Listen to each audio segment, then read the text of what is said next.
Salut à tous, bienvenue dans votre ActiSport de ce lundi 20 mai 2024. Voici le sommaire. En Europe, Manchester City est champion d'Angleterre pour la quatrième année de suite. Le Stade Bressois de Camoury Doumbia jouera la Ligue des champions d'Europe la saison prochaine. Sur le continent, le tournoi féminin de l'UFOA de la zone A démarre ce lundi au Sénégal. Le Mali joue à 16h contre la Guinée-Bissau. Le Djolobassé sera-t-il champion du Mali ou pas à l'issue de la 28e journée de la Ligue 1 Orange? La réponse, c'est cet après-midi face au Club Olympique de Bamako au stade Mamadou Konaté.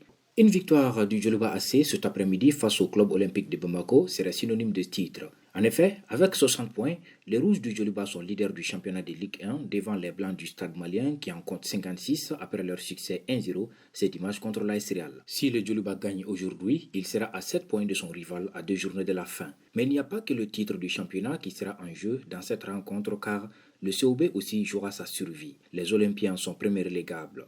Mais en cas de victoire, ils sortiront de la zone rouge en y plongeant l'AS Police qui a été battu 3-0 ce dimanche par l'USFAS. Le match à Djoloba ACCOB se joue à 16h30 au stade Mamadou Konaté.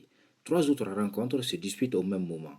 L'US Bouba reçoit l'AS Blacksar sur le terrain de l'AS Real, Athès de Koro et l'AS Bakaridjan s'affrontent au terrain Djoliba et l'US Bougouni se déplace pour aller défier l'Union sportive du Sel de Kita. Sur le continent, le tournoi féminin UFOA des moins de 20 ans démarre ce lundi 20 mai à Thiès au Sénégal. Dans la poule A, le Mali et la Guinée-Bissau ouvrent le bal à 16h. Ensuite, la Gambie lance sa campagne par un derby face au Sénégal. Les deux rencontres de la poule B se jouent demain mardi. Les équipes premières de leur groupe seront qualifiées pour les demi-finales. Pour rappel, le tournoi féminin UFOA des moins de 20 ans est qualificatif à la prochaine édition de la Coupe d'Afrique des Nations de la catégorie. Le Zamalek du Caire a remporté la Coupe de la Confédération africaine de football CAF 2024 en battant 1-0 la Renaissance sportive de Berkane du Maroc lors de la finale retour. À l'aller, les Égyptiens s'étaient inclinés par 2-1. Ce but marqué à l'extérieur a donc fait la différence. Une règle toujours en vigueur dans les compétitions CAF.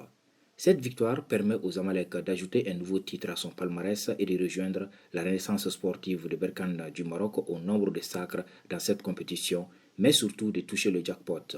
En gagnant son deuxième titre de Coupe CAF après 2019 face à cette même équipe, le club Cairot bénéficie d'une prime de 2 millions de dollars, soit un peu plus d'1 milliard de francs CFA selon la grille des primes fixées par la Confédération africaine de football. Le club marocain va toucher quant à lui la moitié de cette somme. Zamalek jouera également la Super Coupe d'Afrique contre le vainqueur de la finale de la Ligue des champions de la CAF entre l'Espérance sportive de Tunis et Al Ahly du Caire et aura ainsi l'occasion d'ajouter un nouveau titre à son armoire de trophées. Manchester City, vainqueur 3-1 ce dimanche 19 mai de West Ham, a été sacré champion d'Angleterre pour la quatrième année consécutive, une série jamais réalisée auparavant devant Arsenal qui termine 2 points derrière après sa victoire 2-1 contre Everton lors de l'ultime journée de Premier League. En France, vainqueur avec la manière à Toulouse 3-0, le stade brestois de l'international malien Camoury Doumbia a bénéficié du nul de Lille à la maison pour se qualifier pour la phase de groupe de la prochaine Ligue des Champions. Avec cette qualification pour la plus prestigieuse des compétitions des clubs en Europe,